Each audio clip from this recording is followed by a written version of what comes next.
আমরা প্রায়ই ভাবি আমাদের কাছে যা নেই তা নিয়ে, কিন্তু আমাদের কাছে যা আছে তার মূল্য আমরা কজন দিই। আজকের গল্পটা এক মা আর তার ছেলের। সাগর এখন অনেক বড় চাকরি করে, শহরে তার বিশাল বাড়ি গাড়ি। অনেকদিন পর সে গ্রামে তার বৃদ্ধা মায়ের সাথে দেখা করতে এসেছে।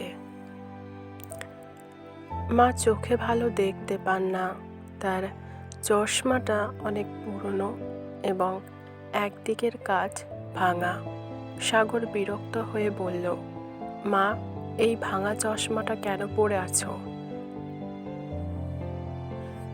লোকে দেখলে কি বলবে? আমি তোমাকে নতুন দামি চশমা কিনে দিচ্ছি। মা একটু হাসলেন, বললেন, থাক না বাবা, এটা দিয়েই তো আমি তোকে বড় হতে দেখেছি। নতুন চশমায় কি আর সেই স্মৃতি পাওয়া যাবে? সাগর মায়ের কথা কানে না দিয়ে জোর করে তাকে শহরে নিয়ে গেল বড় ডাক্তার দেখাতে। ডাক্তার পরীক্ষা করে অবাক হয়ে সাগরকে আড়ালে ডেকে বললেন, আপনার মা তো সম্পূর্ণ অন্ধ। ওনার চোখের নার্ভ অনেক আগেই শুকিয়ে গেছে। কোনো চশমা দিয়েই উনি দেখতে পাওয়ার কথা নয়। সাগর স্তম্ভিত হয়ে গেল।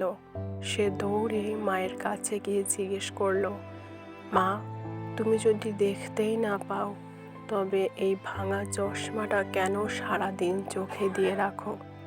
মা সাগরের হাতটা ধরে ধীর গলায় বললেন, বাবা, আমি যখন এই চশমাটা পরি তখন আমি চোখ দিয়ে নয়, মন দিয়ে তোর ছোটবেলার মুখটা দেখতে পাই।